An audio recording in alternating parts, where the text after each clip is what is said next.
첨단 산업의 쌀, 즉 이거 없인 첨단 산업 이끌어갈 수 없다고 하는 것 바로 반도체입니다. 요즘 미국과 중국 이 반도체를 두고 소리 없는 전쟁을 벌이고 있는데요. 우리나라는 어떤 상황인 걸까요? 반도체 전쟁에 방아쇠를 당긴 건 미국입니다. 지난해 8월에 발효한 반도체 지원법이 트리거가 됐는데 한마디로 미국 땅에 반도체 공장을 지으면 막대한 보조금과 세액공제 혜택을 주겠다는 얘기입니다.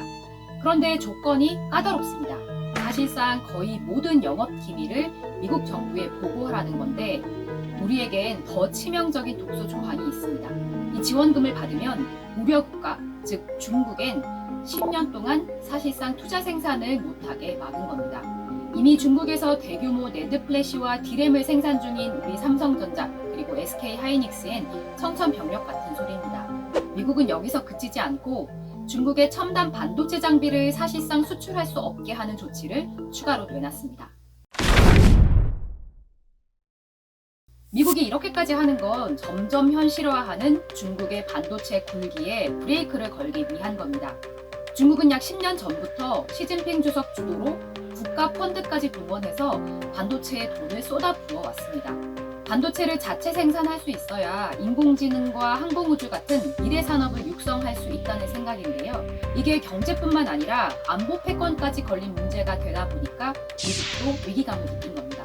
그런데 미국의 제재 어느 정도 효과를 내고 있는 걸로 보입니다. 중국의 메모리 반도체 투톱, 양쯔 메모리와 창신 메모리는 공장 운영에 어려움을 겪는다는 보도도 있는데요. 가만히 있을 중국이 아니죠. 지난달 마침내 칼을 꺼내 들었는데 미국의 반도체 기업 마이크론 제품에 심각한 보안 문제가 있다면서 중국 업체들이 이 회사 제품을 못 사게 한 겁니다. 중국이라는 큰 소비 시장을 잃게 된 마이크론으로선 뼈아픈 일이 아닐 수 없습니다. 이제 우리 얘기입니다. 고래 싸움에 낀 새우 이런 얘기 많이 하는데 이런 상황이 마냥 우리에게 나쁠까? 한번 생각해 볼 필요가 있습니다. 오히려 미국이 제재를 해준 덕에 우리 반도체 기업들이 하루가 다르게 성장하는 중국과의 경쟁에 대비할 시간을 벌었다는 분석도 있습니다. 고민이 많은 건 미국도 마찬가지인데요. 어느새 세계 최대 반도체 소비국이 된 중국을 미국 역시 무시 못하기 때문입니다. 당장 중국 시장과 단절된 마이크론은 그 공백을 우리 기업이 메울까 전전긍긍하고 있습니다.